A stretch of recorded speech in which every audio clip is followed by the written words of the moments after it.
The rich historical ties between Kenya and Germany date back to 1963, when, upon our attainment of independence, Germany became the first state to recognize our newly born nation. That marked the beginning of a deep friendship that has grown stronger every passing year.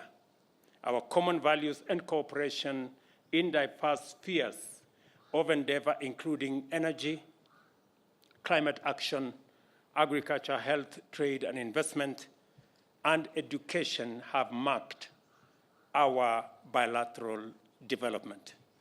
My recent visit to Berlin in March and the Chancellor's return visit today have taken place at a time when our two countries are commemorating 60 years since the establishment of diplomatic relations. The Chancellor and I have had fruitful discussions, and we have exchanged views on the strategies and pathways through which we can deepen the excellent relations between our two countries.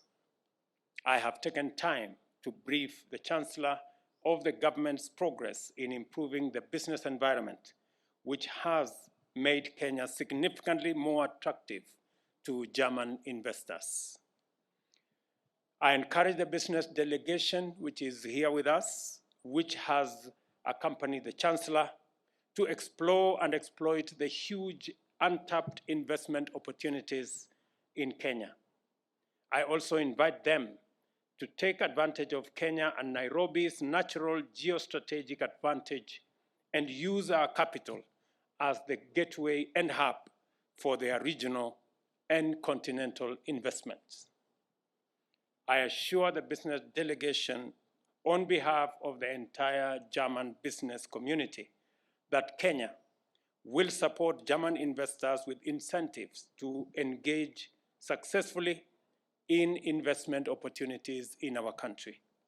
The Chancellor and I have discussed in detail employment opportunities for professionals, skilled and semi-skilled Kenyans in Germany, a matter of equal great interest in meeting Germany's huge labor requirements. I have urged my good brother, Chancellor Scholz, to review and ease immigration laws, and I am very confident that they are well underway to enable Kenyans find employment in Germany. We have therefore agreed to establish a technical team from my office and the Office of the Foreign Affairs and Labor in both countries to initiate discussions, expeditiously navigate the procedures, and formulate an appropriate framework for the export of labor to Germany. The Chancellor and I also had the opportunity to exchange views on the best modalities of increasing capacity of our TVET institutions.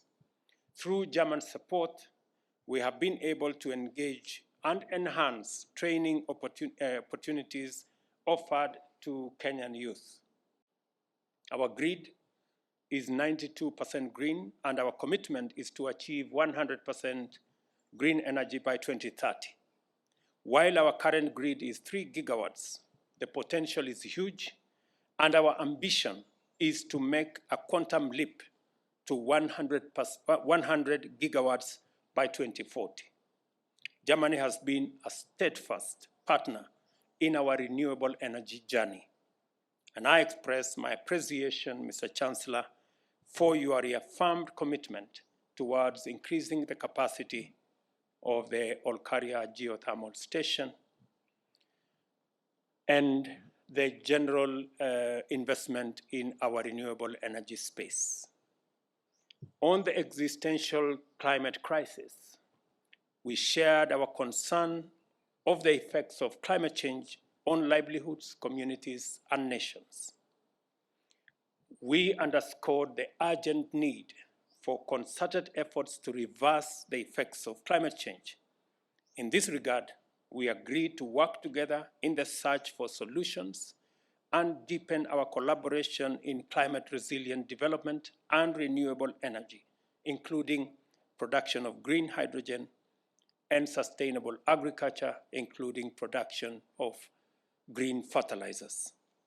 Additionally, I emphasized the need to move beyond the debate on adaptation and loss and damage, and to engage in a candid conversation on climate finance and investment, which would unlock our potential for green growth.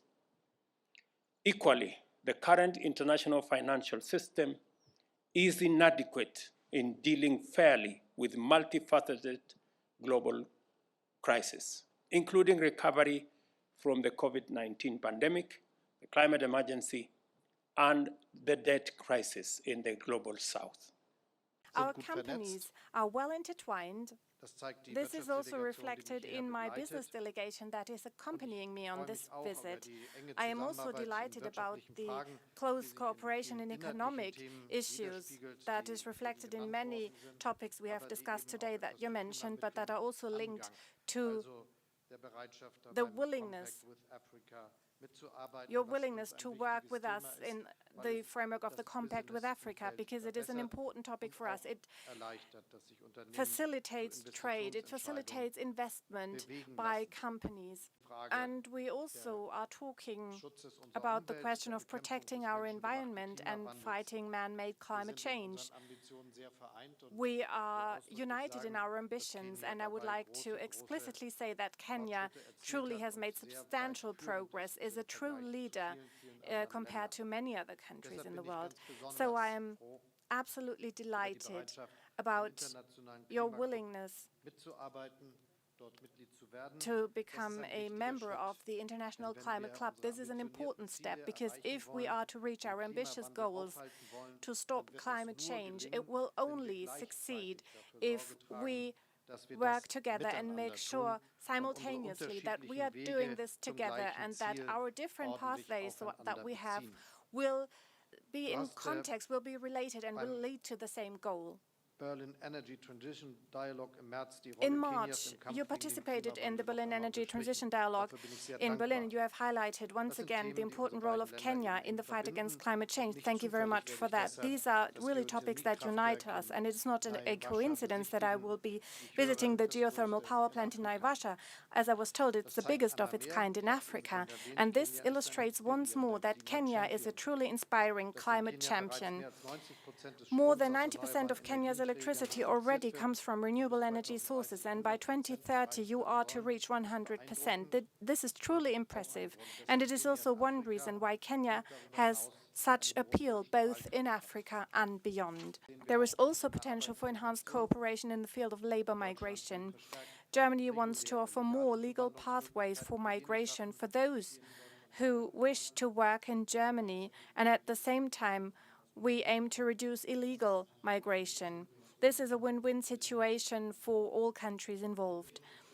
We see a great potential for orderly, skilled labor migration from Kenya in many fields of our economy. Kenya is a solid democracy. This is why your country is a stabilizing actor in a truly troubled region. We very much appreciate what Kenya has achieved in terms of mediation efforts in the last year, and also in the current situation. It is continuing to show in many ways in its region that it is committed. This is especially true with regard to the situation in Sudan, that is, of course, very concerning to us and many others.